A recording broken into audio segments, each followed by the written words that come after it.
I can't believe our credit card got hacked, Kyra said. Thanks for picking up the tab.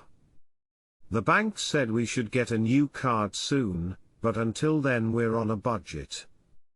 It's no problem, Cinia said, sipping her white wine and studying the people bustling about the elegant restaurant. I wouldn't miss our monthly dinner over a trifle like money. Kyra drank her wine and stared at Cinia. I heard that everybody who got gas at the station outside of the neighborhood was hacked in the past 6 weeks, except you and Harlan. We've all learned to pay inside. How are you so fortunate? Cinia shrugged. Good luck, I guess. Kyra sat her glass down. You have the best luck of anybody I know. Nothing bad ever happens to you. You have a gorgeous husband who is a successful surgeon, a model home, a great car, beautiful clothes and jewelry, and the most recent version of every kind of tech on the market. You never get sick, you never fight with your family, and you never have money problems. You never even get headaches, PMs, or a runny nose. She raised her glass to drain the last of the wine. You don't even have to be burdened with a job. You must give me the name of your crossroads demon. Cinia slammed the glass on the table. What? Kira's eyes widened. Why did you do that? What did you just say? I said you must tell me your secret. Kyra picked up her cloth napkin and pressed it to Cinia's hand. The glass broke and you're bleeding. Cinia looked down at the small shard of glass protruding from her palm. She winced as she pulled it out and pressed the white fabric against her bloody palm. I'm sorry. I thought you said something else. What did you think I said? Cinia looked at the blood dripping from the napkin to the white lace tablecloth. It doesn't matter. I'm fine. She flagged down the waiter, pulling her credit card from her small clutch bag. Can I pay the check? Kyra checked her watch. I better get home. Drake is at the Masonic Lodge for his monthly meeting tonight, so I want to do some cleaning while the house is quiet. She smiled. What's on the agenda for you tonight? Do you have a yoga class, or are you free? What does a perfect person do with a perfect life? How dare you talk to me like that? Cinia hissed. What are you talking about? I sacrificed everything for this life. That's an offensive question.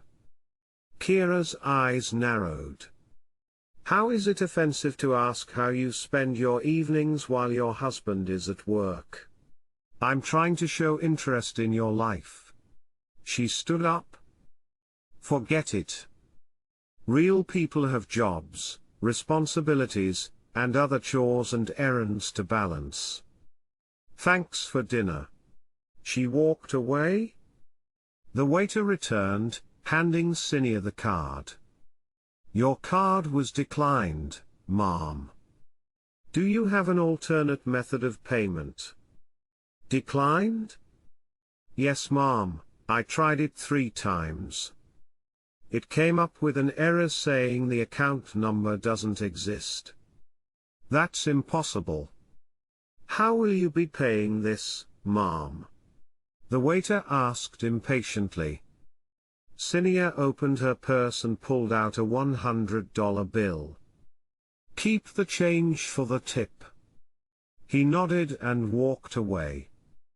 Cinia looked around the restaurant. Kyra came directly from work, so they ate early, and the dinner crowd was picking up.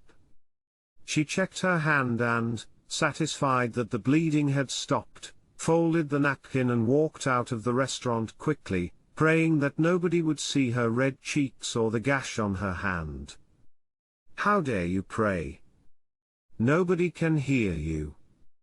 Her head throbbed as she clicked open her Jaguar and sank into the leather seat.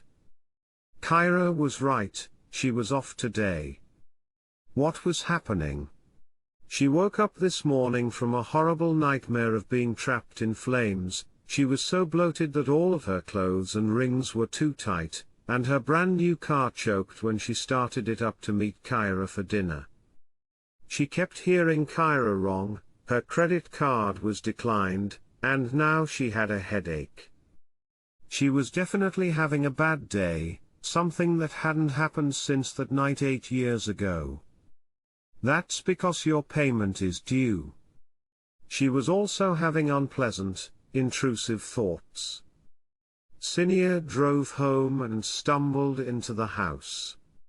"Mia, bring some warm milk to the master suite," she shouted as she dragged her aching body up the stairs, stripping off her designer dress and high-heeled shoes. She gasped when she stepped into the bedroom and caught her reflection in the full-length mirror beside the door. The trunk of her body was covered in a bubbling, red rash. How had that happened? Her skin was perfectly porcelain when she got out of the shower after her workout this morning. She rushed to the bathroom and washed her face, shocked to see dark rings around her bloodshot eyes. "Mom, what happened to you?" Mia asked, standing in the doorway. Cinia grabbed a silk bathrobe off the hanger on the back of the bathroom door and wrapped it around her. "It's workout injuries. I'm fine. Should I call Jarlan?" Cinia clenched at the informal reference to her husband. Why did he allow the household help to call him by his first name? That isn't necessary. Leave the milk on the bedside table and you're excused for the evening. Mia nodded, gently set the glass on the bedside table, and silently walked out of the room.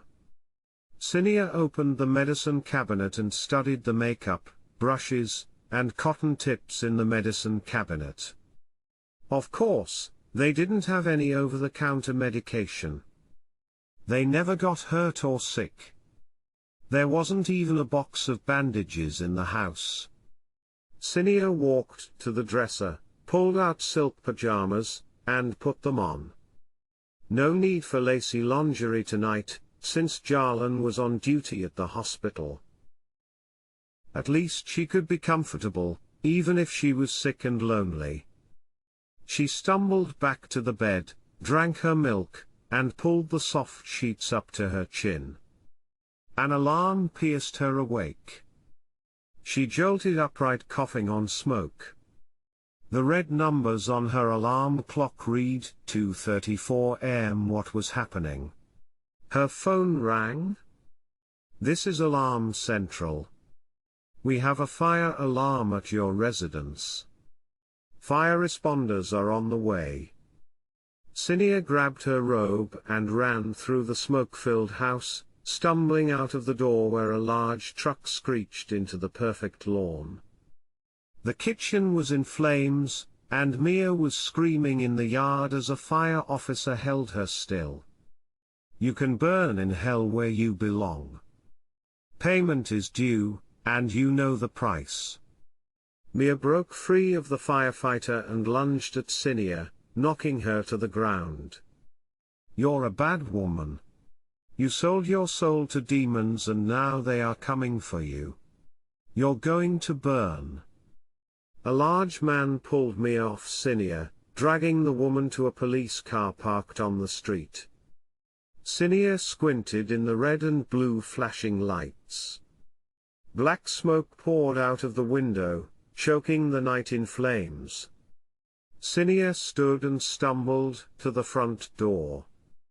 She grabbed her remote key from the bowl on the marble table next to the door and walked to her car in the driveway.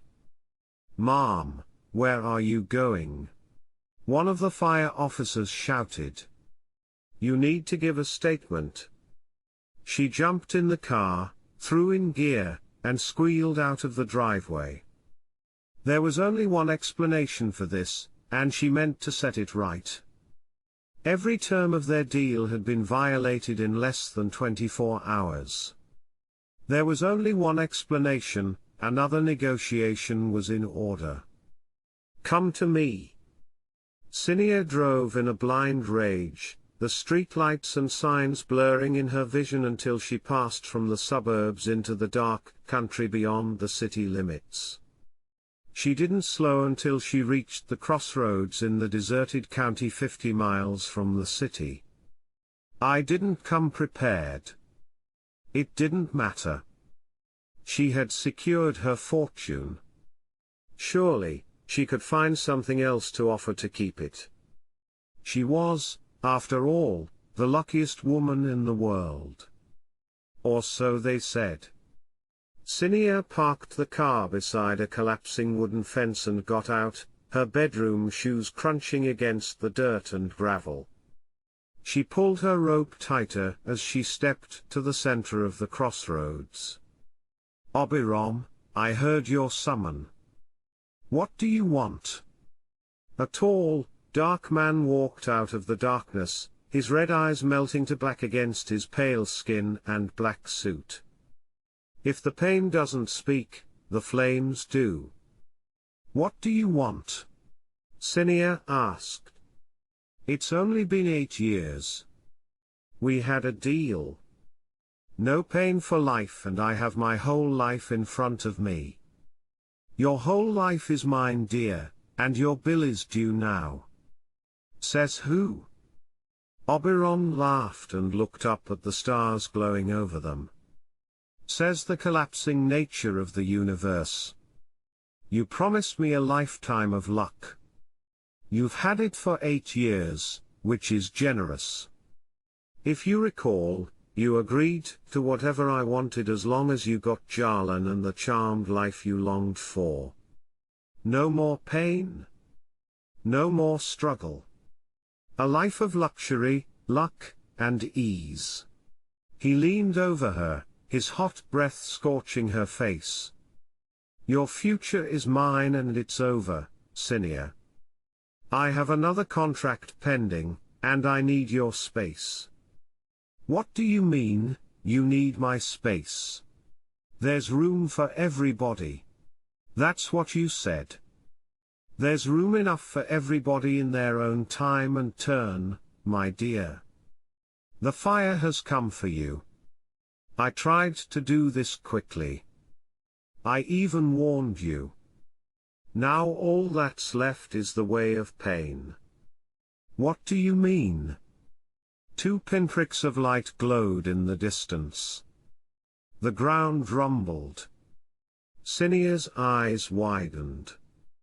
"No. You must burn in the fire that consumed other people's luck. You're done rising from the ashes of other people's misfortune. You must restore the balance." Cinia turned on Oberon. "You have no right to collect now." Oberon laughed, his sharp teeth glowing white in the full moonlight. "You traded your soul for an easy life. To tip the scales is to burn your soul. Time is up." A gust of wind blew through the crossroads, wrapping Oberon in black smoke and dissipating into the starry sky. Cinia stared at the lights bearing down on her. She tried to run, but her feet were stuck to the ground, held in place by lingering smoke. The lights grew brighter as the horn of the truck blasted in the silent night air. Metal clanged as it crashed in the crunch of bone and exploded.